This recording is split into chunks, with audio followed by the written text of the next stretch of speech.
Firelight shines upon the stone, clearly showing an embossed design of circular corridors. This sconce is filled. As soon as the oil catches, shadows begin a mesmerizing dance upon the stone. The torchlit flame generates a small amount of heat, but offers little comfort to the wayward sailor.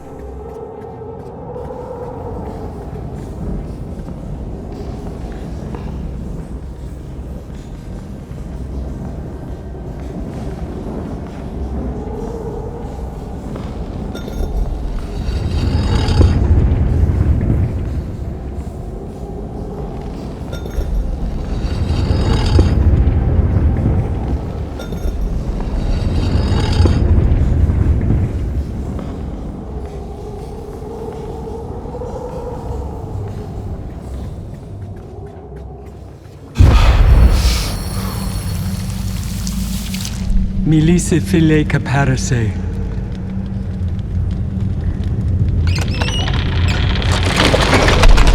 Come, Euryale. It is time. No. What did you say? I will go no further, and neither will you. I won't let you. You won't let me? You won't let me? I have had enough of your questioning, your endless whimpering. Sister, this must end. Yes, you are right. This must end.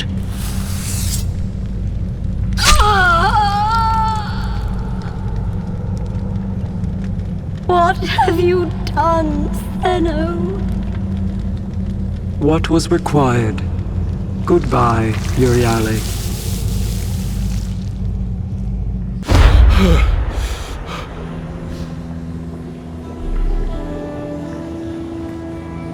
The torchlit flame generates a small amount of heat, but offers little comfort to the waywards. It takes naught but a spark from the torch to give birth to a satisfied. Book 4, The Penitent One. It takes naught but a spark from the torch to give birth to a satisfying flame.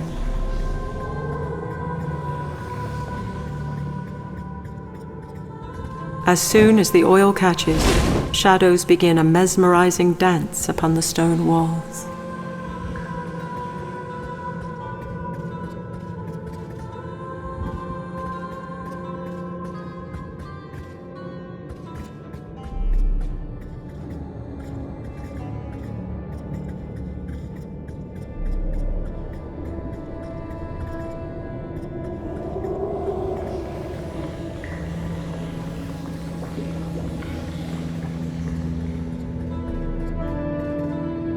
As soon as a torch touches oil, flames immediately begin to dance within the brazier. As soon as a torch touches oil, flames immediately begin to dance within the brazier.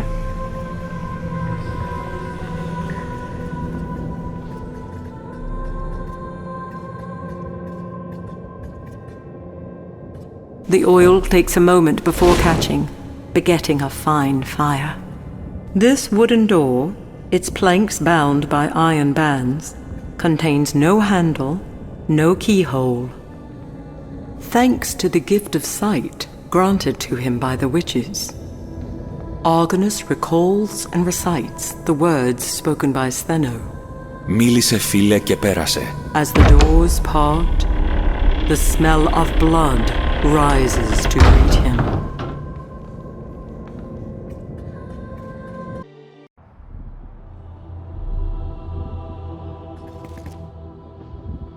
Rattled breathing leads Argonus to a broken form, half hidden against a stone wall within this dark chamber. When the figure finally speaks, a voice is soft and filled with pain. Come no closer, Argonaut, else you be brought low like many men before you. Even though I, Euryale, refused to let my gaze fall upon them. I offer no excuses, no defense. My acquiescence of my twin Stheno has made me culpable for their deaths as well. Euryale pauses for a moment, catching her breath before continuing. I can, however, offer you something else. Something you seek. My merciless sister herself. Stheno has used an ancient stone to enter Hades' realm. There, she shall descend to the greatest depths of the underworld and undo that which the hero Perseus set into motion when he consorted with the gods. Stheno shall free our sister Medusa from Tartarus, the dungeon of torment. Euryale struggles to continue. Athena was not content with the punishment Medusa suffered in life, so the goddess sent her there to live out eternity with the vile and the wicked. But Stheno shall not stop with Medusa's release. No. She shall rip wide the gates of Tartarus and set loose all souls, profane men and dreadful Titan alike, until the dungeon is empty and those it held spread like a pestilence upon the land of the living. For this is her vengeance against Perseus, against Athena, against all the gods, on Olympus and elsewhere. Stop her, Argonaut. Use our great horn to lure the mighty bronze giant Talos, for he can bring you to the gates of Hades' domain. Her voice raspy and fading, the Gorgon raises her head one last time. Forgive me, Mother. Let legend lay a wreath of mercy upon my wretched brow. And with that, Euryale, the penitent daughter of the sea goddess Keto, passes from this world and into the next.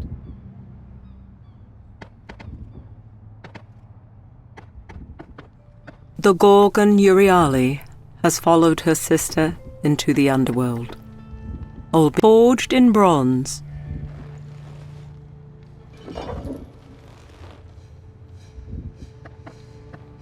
At first glance, this boat appears to be nothing more than a child's toy.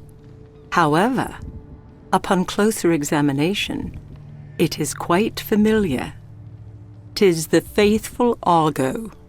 His hand shaking, Argonus moves the model of his father's ship from shallow waters to the beach surrounding it. This area on the map represents the temple of the sea god Poseidon. Which god is worshipped within this temple is both curious and unclear. Though some features on this sculpture are difficult to discern, taken in its entirety, it is not. 'Tis Argonus strums the strings, producing a surprisingly melodic resonance. Made of obsidian, this stone is not only smooth, but warm to the touch.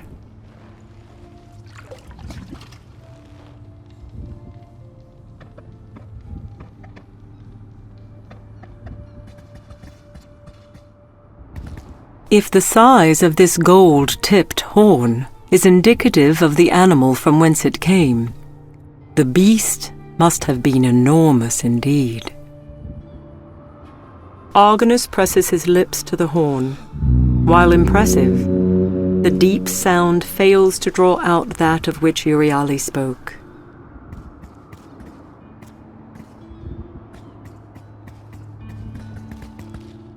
Forged in bronze, this large cog is well struck and extremely heavy. As impossible as it may seem, A dim yellow light beats like a heart within this black stone.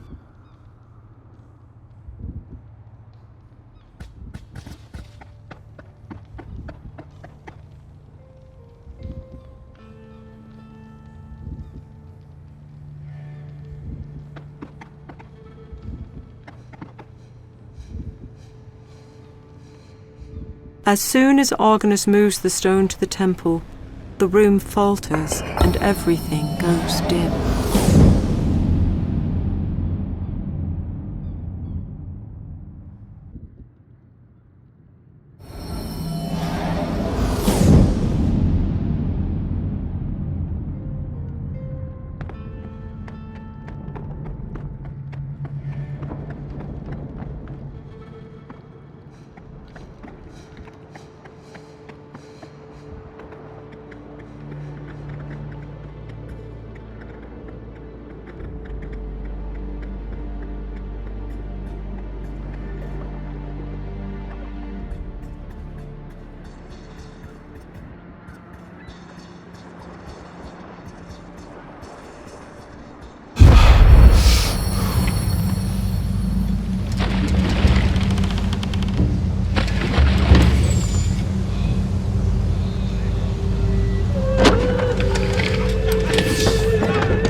The Argo, built by Argus of Crete, brought to ruin by the song of sirens, beached by the hand of a sailor.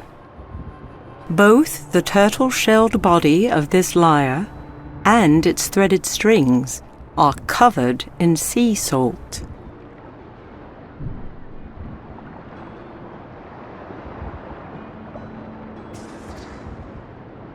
Surprisingly, the strings still produce a remarkable sound, pleasing to the ears of both men and gods.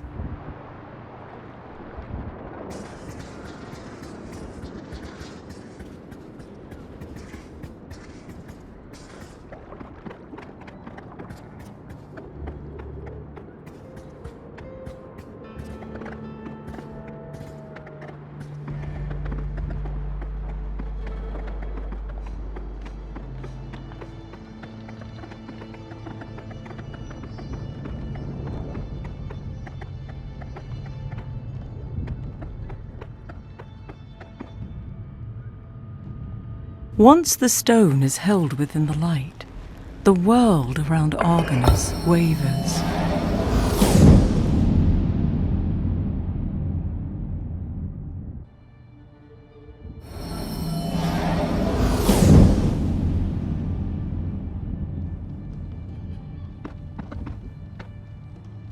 While far larger in life, gracious Hephaestus inhabits a stone statue within a similar temple. The statue dedicated to Hades, lord of the underworld, Hera's temple. Set just out, the location of this temple is unknown, and which god is worshipped within this temple is both curious and unclear. As soon as Argonus moves the stone to the temple, the room falters and everything goes dim.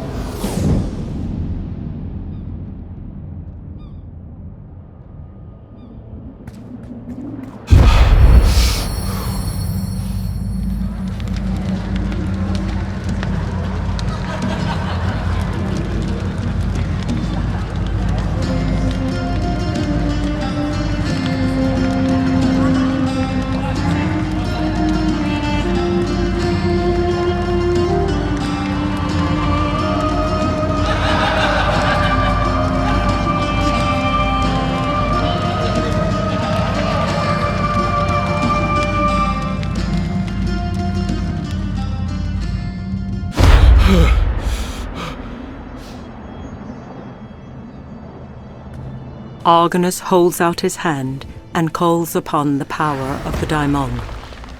The statue quickly falters. Argonus watches in awe as he simultaneously destroys the stone body and frees the soul trapped. Argonus calls upon the power of the daimon, turning the stone statue into nothing more than dust. This grand statue would be easily recognized by any man.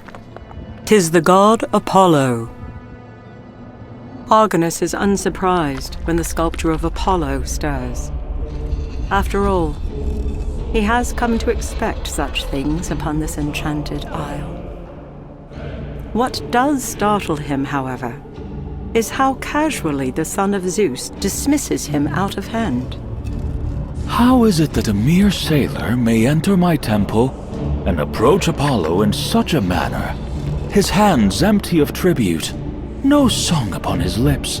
The god's voice becomes despondent. Look about you. All things have been diminished. This sanctuary, once full of music, is now naught but a tomb of silence. I sensed that you would require something of me, yet you, a scholar, do not bring me the very thing which my heart desires. Before Argonus can utter a word, the god of music turns away from him, but not before laying a pledge upon the sailor's shoulders. Return with an offering worthy of one such as I, and the light of Apollo may yet shine upon you.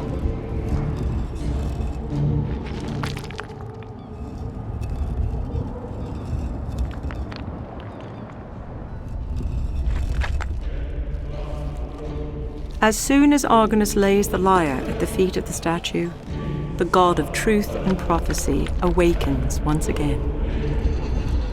Apollo appraises the gift for a few moments before the stone lips part. Though its form is crude, and its strings are found wanting, you have done well to bring this lyre into my temple. And although these days are dark, it shall bring music where none could be found. I would appear a boorish god if I did not offer something in return for this boon. Apollo says, gazing about, seemingly lost in thought. The statue waves his hand, and a heartbeat later, Argonus feels his satchel move. Take this, historian, so you are forever with song, forever with music. Let it never be said that Apollo is not as generous as he is beautiful. A smile forms upon Apollo's face, before becoming unmoving stone once more.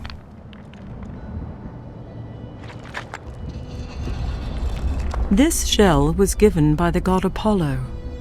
When put to a sailor's ear, the sound of dark waves can be heard, above a faint, beckoning song.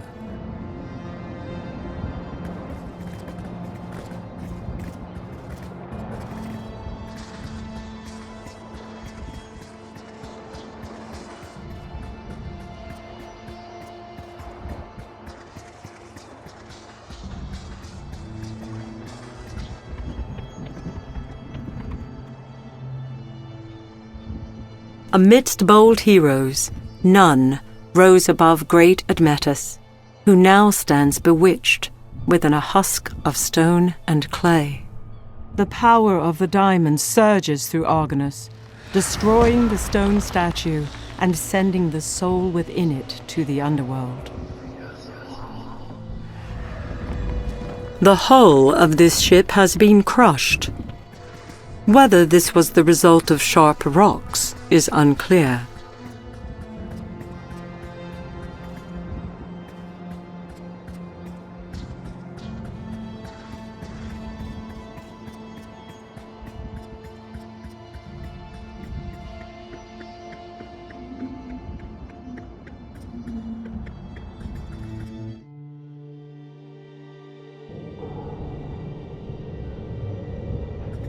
The oil takes a moment before catching, begetting a fine fire.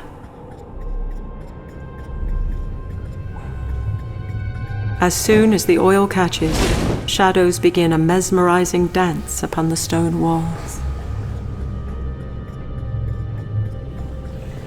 Oil that appears to have never met flame flares to life, casting a soft glow about the cavern.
After a moment of concentration, Argonus unleashes the Daimon's power upon the stone minotaur. The beast crumbles to the ground, its soul never again to maunder dark corridors. The rock in the center of this room has seen the work of a chisel, as if prepared to be a support or stand.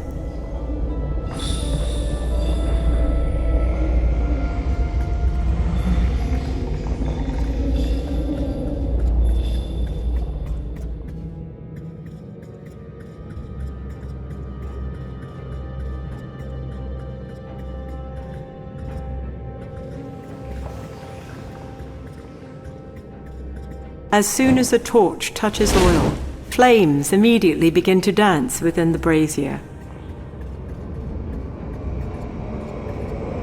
The oil takes a moment before catching, begetting a fine fire. This mechanism is not merely unusual. Its construction is beyond the imagination of most craftsmen. Argonus lifts the bronze cog, securing it firmly within the machinery.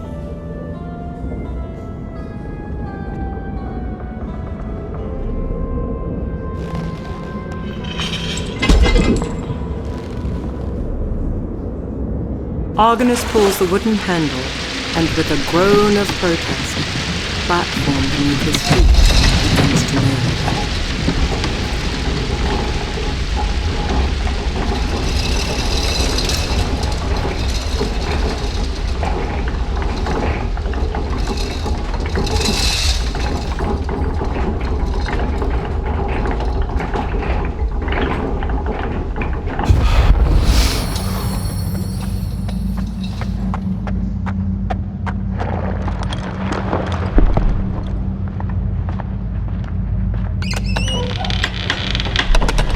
Fair Athena, I have returned. Reveal yourself to me, as your servant awaits. I am here, Perseus. Do not be afraid. Did you accomplish the task I set before you? I have, my lady. The Grey Eye revealed the location of Hera's nymphs, who in turn provided me with the sack you see before you. And what of the other labors? I have fulfilled them as well. Winged sandals from Hermes, a dark helm from Hades, and from your father, a great sword. Well done, Perseus. But even all of this will not be sufficient to cleave Medusa's head from her shoulders. A final gift, a polished shield of gold. Use it wisely, else the Gorgon's gaze shall be your downfall. Now go, my warrior, and finish it.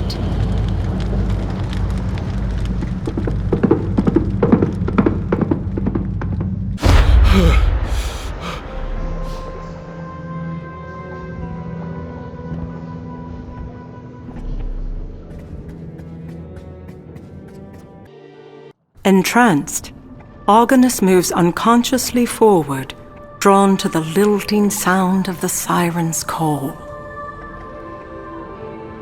As feet sink into the wet sand, a familiar voice rises above the haunting aria. It speaks to him as a lover might. "Hold, my sailor. Go no further." Argonus is knocked to the earth as a rift opens in the sky, and a goddess once again steps into his mortal world, blocking the path ahead.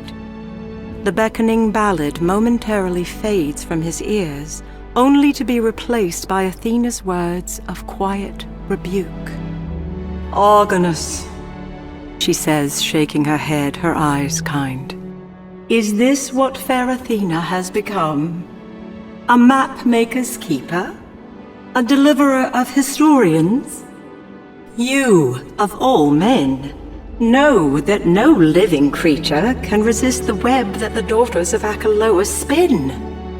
The siren's song would surely lead you to ruin. For your sake, and that of your countrymen, I simply cannot let you pass." And with that, Athena, the goddess of reason, becomes a silent sentinel before a stunned sailor of the Argo. Barring the path ahead is glorified Athena, virgin daughter of Zeus himself, savior of Argonus, son of Argus.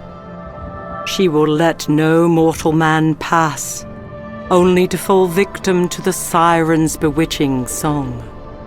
This shell was given by the god Apollo. When put to a sailor's ear, the sound of dark waves can be heard. Argonus places the shell into the palm of his undead vassal. Though neither word nor gesture is exchanged, the skeleton turns and walks obediently toward the shore, even as the goddess Athena fades from sight. When the warrior arrives, the curious look upon the face of the siren quickly turns to horror as she recognizes the god-imbued power held aloft within fingers of bone. The songstress's eyes grow wide as the fetters of her enchantment break, and her sultry voice wavers. In an instant, her baneful song is pulled from her lips and held fast within the shell. His great task complete, the skeletal warrior returns to its master, a powerful gift cradled within its bleached, outstretched palm.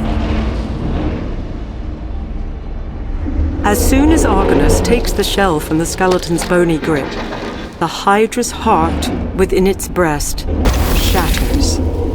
Its work done, the warrior becomes quiescent once more, as if awaiting orders from the very gods themselves. This shield, forged long ago in bronze, bears the crest of the Hydra.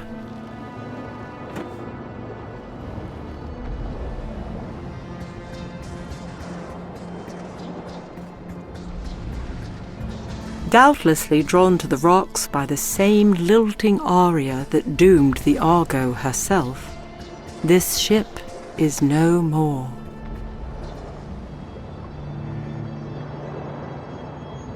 The mesmerizing, captured aria of the sirens can be heard deep within this shell. If it were louder, it could enchant and lure even a god. While the weight of the bronze shield comes as no surprise, the high polish on such an item astonishes.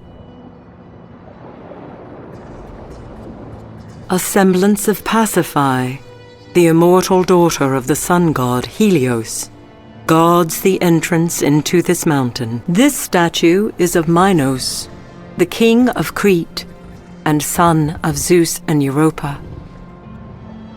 Freed from the rocks below, the remnants of a once great ship have washed upon the shore.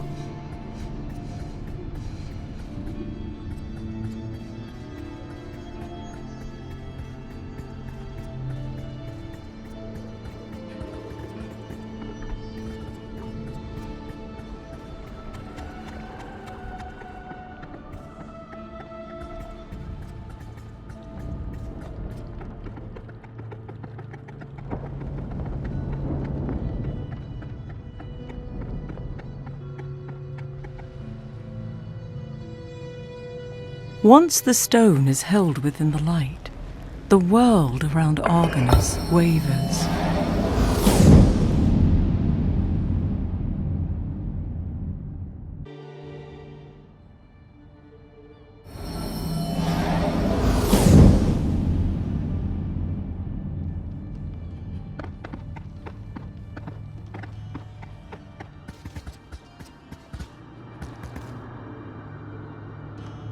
Remembering Euryale's dying words, Argonus holds Apollo's gift to the mouth of the massive ram's horn. The lilting song of the daughters of Achelous pours from the shell, spreading a grand, beguiling melody throughout the valley below. Within moments, the mountain under Argonus begins to rumble, and the sound of resounding massive footfalls can be heard over the haunting din. Although he has witnessed many events that no other living mortal has beheld, still Argonus's heart is filled with a terrible awe as Talos appears through the sea fog. Drawn by the siren's call, the bronze giant moves steadily, striding toward the mountain until its massive head fills the arched windows of the Gorgon's lair. Before becoming completely still, Talos extends his hand as if in invitation.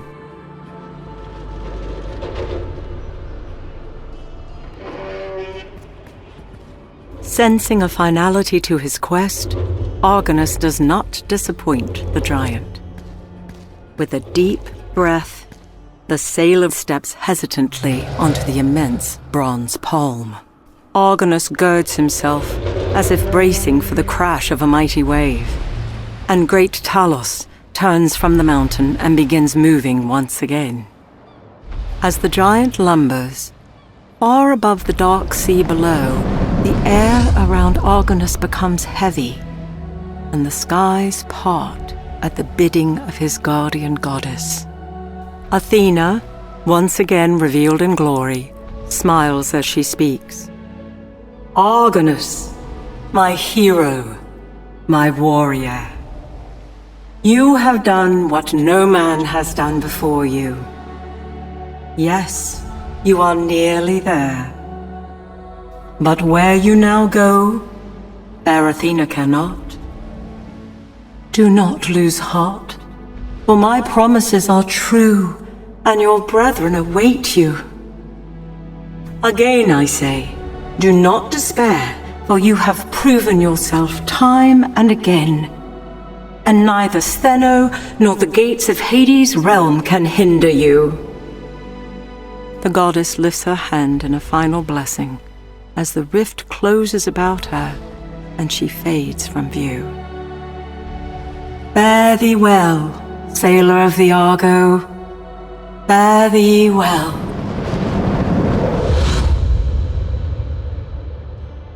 His heart heavy, Argonus' eyes are drawn upwards, where he finds himself beneath another towering mountain, a crumbling entrance hewn into its face.